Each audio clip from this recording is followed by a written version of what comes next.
ঢাকার বুকে শত শত বছরের ইতিহাস লুকিয়ে আছে। কিছু গল্প শোনা যায়, কিছু গল্প রয়ে যায় চাপা। কিন্তু এমন কিছু গল্প আছে যা ইমারতের প্রতিটি ইটে এবং প্রতিটি ধূলিকণায় নিজেদের অস্তিত্বের প্রমাণ রেখে যায়। রোজ গার্ডেন তেমনই একটি গল্প। এটি একটি প্রাসাদ নয়, এটি একটি স্বপ্ন, এক প্রতিশোধ আর এক জাতির জন্মলগ্নের নীরব সাক্ষী। আজ থেকে প্রায় ৯০ বছর আগের কথা। ঢাকার এক প্রভাবশালী এবং অত্যন্ত ধনী ব্যবসায়ী ছিলেন ঋষিকেশ দাস। তিনি ছিলেন শৌখিন, শিল্পমনা এবং একই সাথে উচ্চাকাঙ্ক্ষী।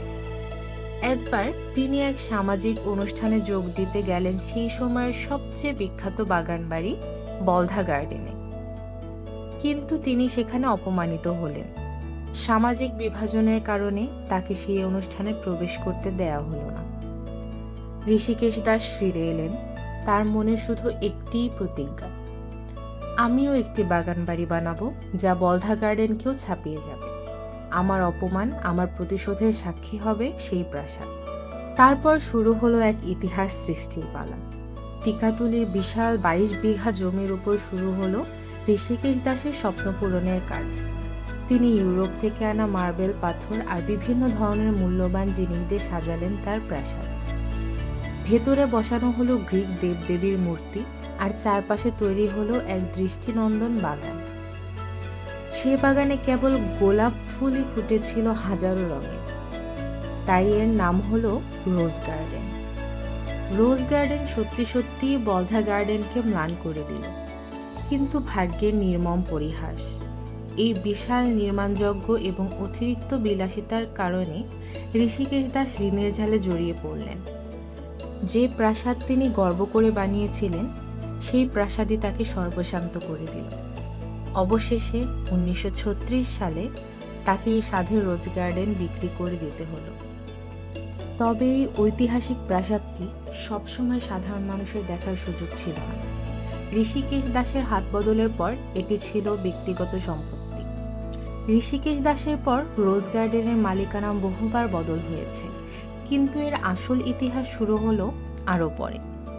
১৯৪৭ সালের পর পূর্ব পাকিস্তানের রাজনৈতিক পরিস্থিতি উত্তাল, মানুষের মনে অসন্তোষ এবং বঞ্চনা। এমন সময়ে ১৯৪৯ সালের ২৩ জুন তারিখে এই রোজ গার্ডেন প্যালেসে পূর্ব বাংলার কিছু প্রগতিশীল স্বপ্নদ্রষ্টা রাজনৈতিক নেতা একত্রিত হলেন। সেই দিনটা ছিল একটি ঐতিহাসিক ক্ষণ। সেদিনই মাওলানা আব্দুল হামিদ খান ভাসানী, হোসেন শহীদ সোহরাওয়ার্দী, শামসুল হক এবং তরুণ নেতা শেখ মুজিবুর রহমানের মতো মানুষরা মিলে এক নতুন রাজনৈতিক দল গঠনের সিদ্ধান্ত নিলেন। সেই দলের নাম ছিল পূর্ব পাকিস্তান আওয়ামী মুসলিম লীগ, যা বর্তমানে বাংলাদেশ আওয়ামী লীগ নামে পরিচিত। ১৯৯৩ সালে প্রত্নতত্ত্ব অধিদপ্তর একে সংরক্ষিত ভবন ঘোষণা করলেও আইনি লড়াইয়ের কারণে মালিকপক্ষ এর অধিকার ধরে রাখেন। অবশেষে এই ঐতিহাসিক স্থানের গুরুত্ব অনুধাবন করে বাংলাদেশ সরকার এগিয়ে আসে। ২০১৮ সালে ৩৩১ কোটি ৭০ লাখ টাকা ব্যয়ে রোজ গার্ডেনকে অধিগ্রহণ করার সিদ্ধান্ত নেওয়া হয়। লক্ষ্য ছিল এই ঐতিহাসিক স্থাপত্যকে সংরক্ষণ করা এবং এটিকে একটি জাদুঘরে রূপান্তরিত করে নতুন প্রজন্মের কাছে এর ইতিহাস তুলে ধরা। এরপর শুরু হয় ব্যাপক সংস্কার কাজ। পুরনো কাঠামোকে অক্ষুণ্ণ রেখে আধুনিক প্রযুক্তির সহায়তায় প্রাসাদটিকে পুনরুদ্ধার করা হয়। দীর্ঘ প্রতীক্ষার পর সেই সংস্কার কাজ সম্প্রতি সমাপ্ত হয়েছে। এখন ঐতিহাসিক রোজ গার্ডেন প্যালেস আবার তার দরজা খুলে দিয়েছে সকলের জন্য। কালের সাক্ষী এই স্থাপত্যটি এখন আবারও মাথা উঁচু করে দাঁড়িয়ে আছে। তার বুকে ধারণ করে আছে এক সমৃদ্ধ ইতিহাস। রোজ গার্ডেন তার অতীত মালিকদের হাত থেকে সরে গেছে, কিন্তু তার ঐতিহাসিক গুরুত্ব কোনোদিনও ম্লান হয়নি।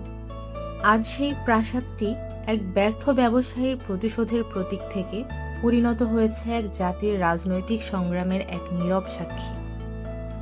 সরকার এটিকে একটি প্রত্নতাত্ত্বিক স্থান হিসেবে সংরক্ষণ করছে এবং এটিকে একটি জাদুঘরে রূপান্তরের পরিকল্পনা চলছে। রোজ গার্ডেন আজও দাঁড়িয়ে আছে পুরনো ঢাকার বুকে। প্রাসাদটি যেন ফিসফিস করে বলে চলেছে, আমি একাই একটি গল্প নয়, আমি বহু গল্পের সমষ্টি। প্রতিশোধের গল্প, স্বপ্ন পূরণের গল্প এবং একটি জাতির জন্মলগ্নের গল্প।